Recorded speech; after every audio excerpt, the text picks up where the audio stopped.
नमस्ते, मेरा नाम है सर्वेश बुंदेली और किसान ऑफ इंडिया की टीम आज है बुलंदशहर के एक गांव में, पहाड़पुर गांव में, जहां पे एक कहूं कि युवा हैं, लेकिन उम्र उनकी लगभग 80-85 साल की है, लेकिन वो फिर भी युवा हैं।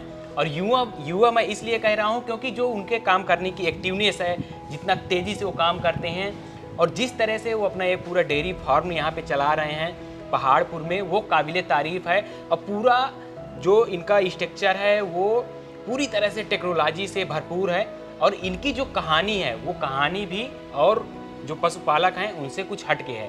ये एक, मैं अभी नहीं कह सकता कि ये पूरी तरह से सफल पशुपालक हैं, लेकिन जो एक होता है कि काफ़ी अनुभवी चीज़ों से सीख के, कई जगह जब लॉस हुआ वहाँ से सीख के आज उस लेवल पे पहुँच गए हैं कि अब यहाँ पे ज़िले भर में लोग जान रहे हैं, पहचान रहे हैं। इनका जो कृषि विज्ञान केंद्र है वहाँ से इनको बुलाया जाता है कि लोगों को ये कुछ अपना अनुभव बताएं। और पूरी तरह से इनका ये जो डेयरी फार्म है, ये जो फिजिशियन गाय हुई, जर्सी गाय हुई, उस तरह की ब्रीडों से भरा हुआ है। 30-30 लीटर, 25-25 लीटर दूध देने वाली गायें हैं यहाँ पे। और पूरा जो इनका मैकेनाइजेशन सिस्टम है, ऑटोमेटिक और लेस से लेस लेबर का उपयोग करके किस तरह से कर सकते हैं, वो पूरी चीज़ें हैं। सर, किसान ऑफ इंडिया में आपका बहुत बहुत स्वागत है। धन्यवाद। सर, पहले तो मैं ये जानना चाहूँगा कि ये जो आप डेयरी फार्म शुरू किए, इसके पीछे क्या स्टोरी है? कब से लगभग आप शुरू किए? कैसे आपको प्रेरणा मिली कि आप इसको शुरू किए और कब से लगभग कर रहे हैं? देखिए, 82 में गवर्नमेंट की तरफ से मैं एक टूर में गया था, गुजरात, महाराष्ट्र। उन्होंने पूरा साउथ का टूर कराया था। तो वहाँ जब रात को डिस्कशन होता था तो वो लोग ये कहते थे कि किसान को जब तक किसान से कोरिलेटेड मिलता जुलता कोई काम नहीं करेगा, किसान सफल नहीं हो सकता। इसलिए कोई ना कोई कोरिलेटेड काम जरूर करे, चाहे फिशरीज़ हो, पिगरीज हो, पोल्ट्री हो, डेयरी फार्मिंग हो, गोट फार्मिंग हो, कुछ भी करे। ये नहीं कि खराद की मशीन लगा करके बैठ जाए वो। तो मैंने वहाँ से आकर के अपना शुरू किया, 2 गाय शुरू किया। उसके बाद फिर मैंने और गाय ली, पराग डेयरी वालों को दूध सप्लाई करा, लेकिन मुझे उसमें थोड़ा नुकसान आया उस समय क्योंकि अनुभव नहीं था। उसके बाद फिर मैं चुप लगा गया। फिर मैंने दोबारा फिर प्रयास किया और फिर मैंने 4-6 गाय शुरू करा और आज आपके सामने जैसा हूँ आपके सामने। अच्छा सर, जैसे बात करें, आप गए, प्रशिक्षण लिए या कहें कि विजिट किए, वहाँ से प्रेरणा लिए, उसके पहले आप क्या करते थे? मैं खेती करता था। कितने क्षेत्र में, लगभग कितनी खेती होगी? लगभग मेरे पास 9-9.25 एकड़ खेती है। अच्छा सर, जैसे हम लोग देखें कि ये आपके 2 फार्म हैं, पहले हमें इस फार्म के बारे में थोड़ा सा हमारे किसान साथियों को बताएं। जैसे हम यहाँ पे गाय देख पा रहे हैं, इनके बारे में बताएं। हरा चारा हुआ, यहाँ पे काफ़ी सारे इक्विपमेंट्स भी हैं, तो उन सब चीज़ों के बारे में हमें सर बताएं। देखिए, मैं पंजाब डेवलपमेंट फार्मर्स एसोसिएशन का मेंबर भी हूँ जी। वहाँ मैं मेले में देख करके आया था। जो बच्चे आप पीछे देख रहे हैं, ये केज मैंने वहीं देखा था पहले। उन्होंने बताया था कि जब इसको इतने समय तक रखें। अब मैं इन बच्चियों को 3 महीने तक अपने केज में रखता हूँ और 3 महीने के बाद फिर इनको निकालता हूँ। 3 महीने तक इनको 5 लीटर दूध पर डे के हिसाब से पिलाता हूँ, 2.5 लीटर सुबह, 2.5 लीटर शाम। ये 14 महीने के लगभग एआई हो जाती है फिर इनकी। बजाय इसके दूध कम पिलाएं, 2.5 साल की कराएं, नुकसान में जाएं। अगर किसान ढंग से करके करेगा तो नुकसान नहीं जाएगा। और 20 लीटर से ऊपर की गाय रखोगे तो लाभ में जाओगे, नीचे में आओगे थोड़ा कंपनसेशन कम होगा, सीधी बात। देखिए, ये जो गाय मेरे घर की बच्चियाँ है, फ्रॉम द वेरी बिगनिंग मैंने इसको बचपन से पाला है। इसके बाद फिर और गाय मैंने शुरू करी। इसको मैंने शुरू से रखा और अपने बच्चे की तरह से पाला है इसको। और अगर इनके दूध की हम लोग दूध क्षमता की बात करें, ये केवल 8 लीटर दूध देती है। अच्छा। हाँ, लेकिन चूँकि मेरी शुरू की बच्चियाँ घर की पैदा, इसलिए मुझे इससे प्यार भी है और लगाव भी है। कि मतलब पहली बच्चिया है अपने फार्म की। और ये सर जो 2 हैं, ये बच्चियाँ काली वाली है, ये गाय लाया था मैं वहाँ से, उसकी बच्चियाँ 2nd टाइम डिलीवरी होगी इसको। और वो गाय मैंने पंजाब से ली थी। अच्छा। हाँ, 30+ मैंने। और सर, जैसे यहाँ पे हम लोग देख रहे हैं कि आप इन गायों का सेटअप अलग है, फिर ये केज आप बनाए हुए हैं, इनका सेटअप अलग है, इधर कुछ जानवर हैं, इनका सेटअप अलग है। ये किस तरह से इनको आप डिवाइड किए हैं, उम्र के हिसाब से या फिर दूध देने के हिसाब से, किस तरह से इनको सब डिवाइड आप? देखिए, जब ये गाय प्रेग्नेंट होती हैं तो हम परली तरफ से इधर ले आते हैं। अच्छा। इनका हम वही फीड देते हैं जो इनको प्रेस्क्राइब्ड है गवर्नमेंट की तरफ से या टेक्निकल साइंटिस्टों की तरफ से या वेटनरी हाँ की तरफ से। और जब ये गाय ब्याह जाती हैं, डिलीवरी हो जाती है, तो इनको हम 3 महीने बच्चों को केज में रखने के बाद इन गाय को पल्ली साइड पहुँचा देते हैं। और जो दूध वाली गाय है फिर वो उधर पहुँच जाती हैं, प्रेग्नेंट गाय।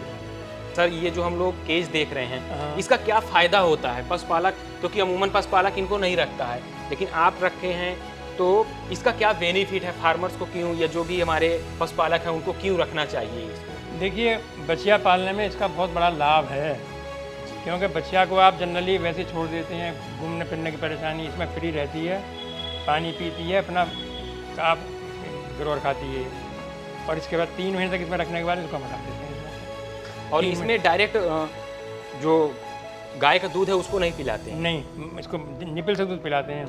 अच्छा। 2.5 लीटर सुबह, 2.5 लीटर शाम। तो कई बार जैसे गांव में हम लोग देखते हैं कि अगर गाय की बछड़ा या बछिया की मृत्यु हो जाती है तो गाय दूध भी नहीं देने लगती है। तो अगर हम इस तरह से पालते हैं तो ये भी एक फायदा है कि जो जानवर है उसको मोह नहीं होगा, तो वो दूध देती रहेगी। बिल्कुल सही बात है ये। जैसे गाय डिलीवरी होती है जी, हम इसको अलग हटा देते हैं और इस केज में ले आते हैं इसको, उसके बाद फिर उसका दूध हाथ से काटते हैं, मशीन लगा देते हैं, दूध निकलना शुरू हो जाता है। इसको अलग रखते हैं जिससे गाय को प्रॉब्लम नहीं होती फिर हमें। और इधर जैसे ये जानवर हैं, इधर आपका भूसा रखने का पूरा व्यवस्था है। हाँ, तो इसमें लगभग कितना आप भूसा रख देते हैं? और इसमें मेरे ख्याल से 100-150-200 मन भूसा आ जाता होगा आराम से। अच्छा। और इधर जो जानवर है सर? ये प्रेग्नेंट गाय है, वो दोनों बछड़े हैं। अच्छा। हाँ, उनको मैं गौशाला पहुंचाऊंगा। ये लगभग कितने मंथ की प्रेग्नेंट गाय होगी? ये अभी 8 महीने की है। अच्छा, तो उधर से जो भी प्रेग्नेंट होती हैं वो आप यहाँ ले आता हूँ, और जो ब्यात वाली हैं उनको इधर रखते हैं। मतलब पूरा अलग अलग डिवाइडेशन है इनका। ब्याने के बाद में उधर पहुंचा देता हूँ फिर इनको मैं। अच्छा, कितने दिन बाद लगभग उधर पहुंचा देते हैं? 1 हफ्ते बाद। अच्छा। हाँ, ये अपने बच्चों को भूल जाती है, वहाँ 1 आध दिन करती है, लेकिन फिर उसको आराम हो जाए, कोई दिक्कत नहीं पड़ती फिर। और ये सर नीचे जैसे मैट वगैरह बिछाए हैं, तो ये किस लिए बिछाए हुए हैं? मैट से इसलिए ऐसा है कि खुर में कोई परेशानी ना हो, साफ रहे, बैठे आराम मिलता है। जैसे हम लोग गद्दे बैठते हैं ऐसे, इसको गद्दा मानते हैं अपना। अच्छा, हाँ, क्योंकि ये पूरा पत्थर का बना हुआ है। ये एक्चुअली हुफ कटर है जी। गायों के खुर बढ़ जाते हैं, क्योंकि जो गाय घूमती फिरती नहीं है, खूब खुर बढ़ जाते हैं, प्रॉब्लम क्रिएट होती है। तो इसमें हम खुर को साफ करवाते हैं, दूध पर भी असर पड़ता है। अगर खुर बढ़ जाता है दूध कम देती है। तो इसमें कैसे इसका उपयोग करते हैं, कैसे? इसमें वो खुर बनाने वाला आता है, इसको टेक्निकली इसको उठा करके ऐसे गाय अंदर चली जाती है, और उसके बाद फिर अपना वो साफ अच्छा, ये पूरा बना हुआ है कि बांधने के लिए गाय को लगाने के लिए? जैसे गांव में लोग रस्सी का उपयोग करते हैं, उससे काफी उसमें ऐसा होता है गाय गिरने का डर रहता है। हाँ। तो गिरने के बाद में हो सकता है कि चोट लग जाए, कोई प्रॉब्लम आ जाए, इसलिए इसको हम इस्तेमाल। और इसकी अगर हम कॉस्ट की बात करें, कितने की लगभग आती है? ये लगभग मेरे ख्याल 65-70 हज़ार रुपये लगभग है। 65-70 हज़ार।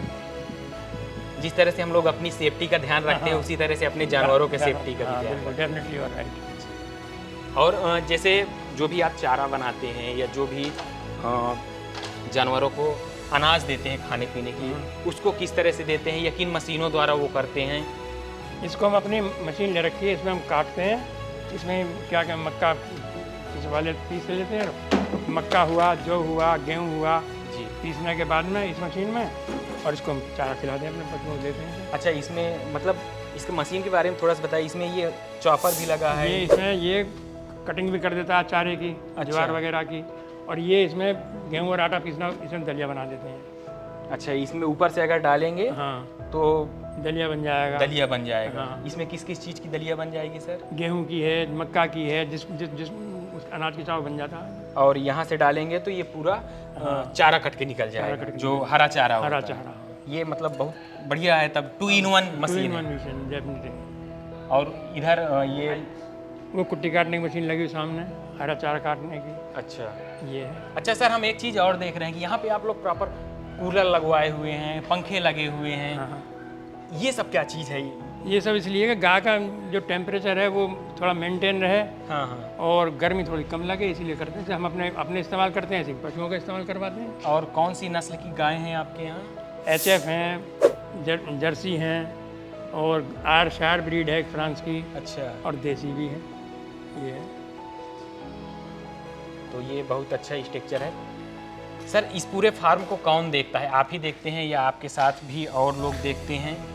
मैं देखता हूँ, मेरा ग्रैंडसन देखता है, मेरा सन देखता है, मिलजुल के काम कर लेते हैं हम सब लोग। जी। तो निश्चित रूप से जब हम जो अगला फार्म है जो वहाँ पे दिखाएंगे, तो सर के और भी जो लोग हैं, ग्रैंडसन हैं, उनसे भी आपको मिलाएंगे और बताएंगे कि वो किस तरह से एक युवा होके, जिनकी उम्र 20-22 साल 26 साल 26 साल है, 24 साल 24-25 साल जिनकी उम्र है, वो किस तरह से डेयरी सेक्टर में आके अपने बाबा जी की हेल्प करते हैं और किन किन चीज़ों के बारे में वो जानते हैं, क्या टेक्निकल चीज़ों के बारे में वो जानते हैं, उनसे भी हम लोग पूछेंगे, आप लोगों को मिलाएंगे। साथ ही साथ किस तरह से चारा देते हैं वो सारी चीज़ें बताएंगे। जो हेडलॉक होता है उसका क्या बेनिफिट है, क्यों हेडलॉक रखना चाहिए, उन सब चीज़ों के बारे में भी बताएंगे। साथ ही साथ हम दिखाएंगे कि साइलेज मशीन क्या होती है, कि जो चारा बनाना, ताकि साल भर चारा आप उपलब्ध करा पाएँ जानवरों के लिए, वो सर के पास मशीन भी है। उस मशीन को भी आप लोगों को दिखाएंगे, बताएंगे और लोगों से मिलाएंगे। और जो एक प्रक्रिया है दूध निकालने की, चारा डालने की, वो सारी चीज़ें भी हम आप तक पहुंचाएंगे, दिखाएंगे। क्योंकि बहुत छोटी सी जगह में बहुत कम जानवरों के साथ ये पूरा मॉडर्न टेक्नोलॉजी से बना हुआ, और अभी ये जो नई नई टेक्नोलॉजियाँ आ रही हैं वो इसमें डेवलप्ड होती जा रही हैं, इसमें इंक्लूड होती जा रही हैं कि सेंसर से पानी की व्यवस्था हो, ऑटोमेटिक दूध निकालने की व्यवस्था हो। और जब हम ऑटोमेटिक दूध निकालने की बात करते हैं तो एक मास्टाइटिस बीमारी की, जिसे हम थनैला रोग कहते हैं, उसकी भी समस्या काफ़ी ज़्यादा होती है। उन सब चीज़ों के बारे में भी बताएंगे। तो आइए हम चलते हैं उस फार्म पे और दिखाएंगे, बताएंगे। साथ ही साथ मिल्क का जो एनालिसिस होता है, एनालाइज करते हैं, वो सब चीज़ें भी दिखाएंगे। तो ये जो पहाड़पुर गांव है, पहाड़पुर गांव में निश्चित रूप से ये जो फार्म है ये काफ़ी प्रेरित करने वाला है लोगों को, कि किस तरह से एक छोटी सी जगह पे यहाँ पे लोग आके चीज़ें सीख सकते हैं, देख के जा सकते हैं, विजिट कर सकते हैं और अपने क्षेत्र में भी इसको अपना सकते हैं। किसान ऑफ इंडिया के YouTube चैनल को सब्सक्राइब करने के लिए नीचे दिया हुआ सब्सक्राइब बटन दबाएं और किसान ऑफ इंडिया से जुड़े सभी अपडेट्स को पाने के लिए बेल आइकन दबाना ना भूलें। जो है आपके आसपास,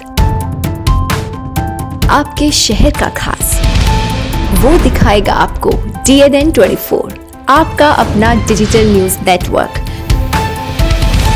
तो फिर कीजिए लाइक, सब्सक्राइब और फॉलो।